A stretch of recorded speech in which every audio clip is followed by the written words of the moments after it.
Hey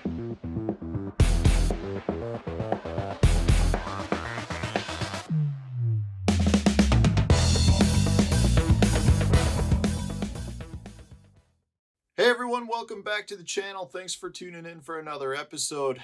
Today's topic is a good one, and it is one that we've gotten a lot of questions on recently regarding the Wacky Rig and the Neko Rig, and when to use one versus the other.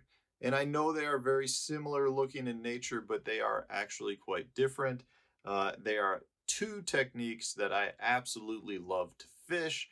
They catch fish no matter where you're at across the country. No matter what species of bass you're fishing for, you will catch them on both a Wacky Rig and a Neko Rig. So we want to talk about the differences. They seem so similar in nature, and really the only true difference here is with a Neko Rig, you've got a nail weight that's slid up the bottom. You can see it here sticking out a little bit. I personally think the best way to put a nail weight in with a Neko Rig is to slide it in from the top. You can see I've entered it. If I can push it back out, I've got it slid there, and then I slide it down.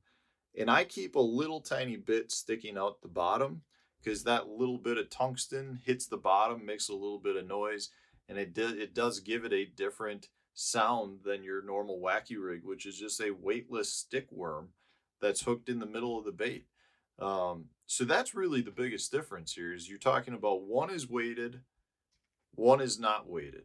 So when you fish these, what happens is with a Wacky Rig, when it falls horizontal in the water. It falls like that, is slow fall. With a Neko Rig, that little bit of a nail weight in the bottom will make the bait fall vertical very, very quickly, almost like you were throwing a shaky head. It's a very similar fall. So the reason that you would fish a Neko Rig then is really so that you can fish a similar style bait as a Wacky Rig, only deeper, more efficiently, because you can do it. You can get your bait down there faster and fish that lower part of the water column where the fish are at. You know, for me, a Wacky Rig is just a absolute killer shallow water bait. I will fish it as deep as I can, but I'm usually limited based on conditions. So if I don't have relatively flat calm or, relatively light wind, it becomes really hard to fish a Wacky Rigged weightless in much deeper than 10 foot of water. Now, I have had tournaments where I've cashed checks just fishing a weightless Wacky Rig, fishing it down to like that 14-foot mark.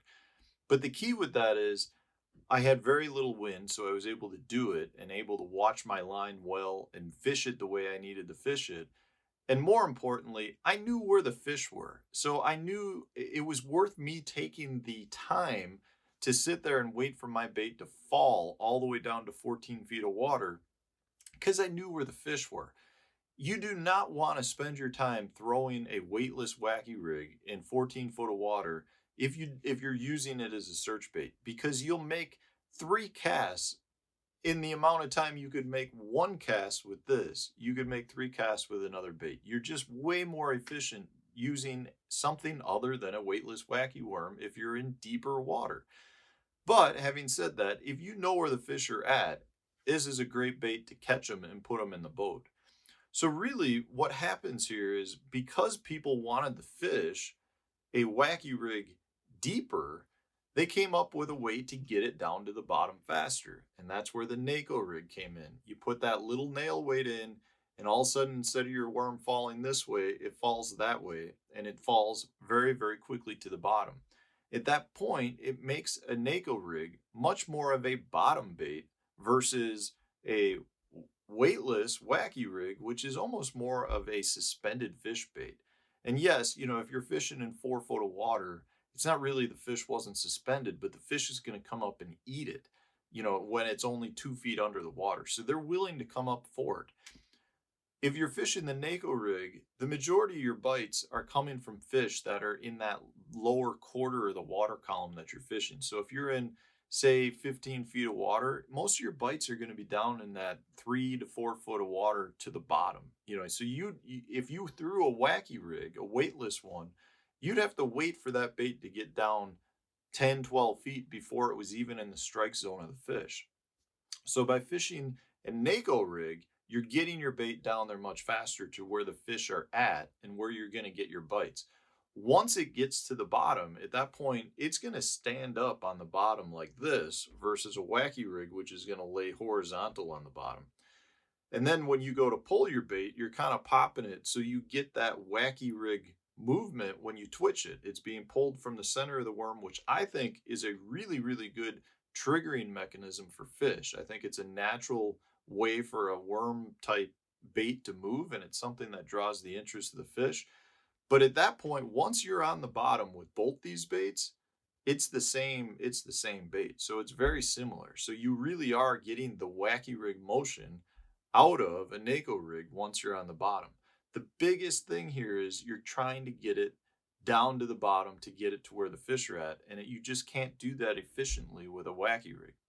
So that's the biggest difference.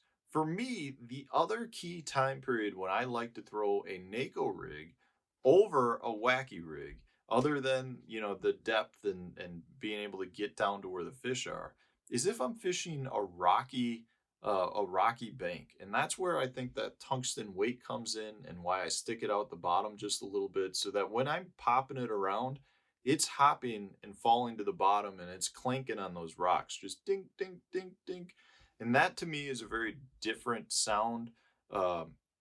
It's something you can get out of a tungsten shaky head, but again, you're not getting that same pull out of a shaky head as you will with a Neko Rig. So if you want to keep the Wacky Rig style presentation and get like that tungsten head out of it, you stick the nail weight out the bottom.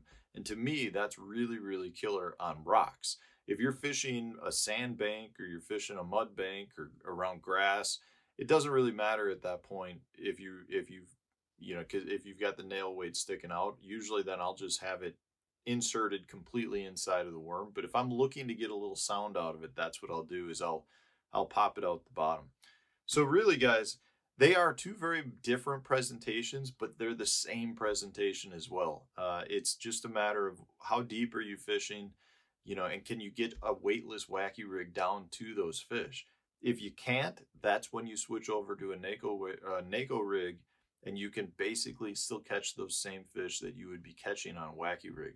But the Neko Rig is great. I mean, you can get this thing with a small, light nail weight. You can get it down to fish 30, 35 feet of water way faster than you would ever think you could with such a light weight in the head. But because the worm has no appendages and nothing really holding on to it, and you're using relatively light finesse applications normally, that bait falls very quickly. So you can get it down to where those fish are at, and those fish a lot of times haven't seen a Wacky Rig presentation, like maybe they have a shaky head or dragging a football jig or a Carolina rig. It's just another different presentation for those super deep fish. And again, it doesn't matter what you're fishing for. Largemouth, spotted bass, smallmouth, they all will eat a Neko Rig as good as they'll eat a weightless Wacky Rig. Definitely two presentations that if you are not using, you need to start using, because it catches fish everywhere, and it is probably, in my opinion, the best presentation, both of these on highly pressured bodies of water. If you are on a place that is super, super pressured, you cannot go wrong with a Wacky Rigged worm. So guys, give it a try. If you can't get your weightless rig down to the bottom, switch over to a little nail weight, and all of a sudden it's a Neko Rig. And at that point, you can fish your Wacky Rig worm down deeper to those fish you weren't able to get to. I hope this was helpful. If it was, hit that like button and stay tuned for tomorrow's video. We got another good one coming.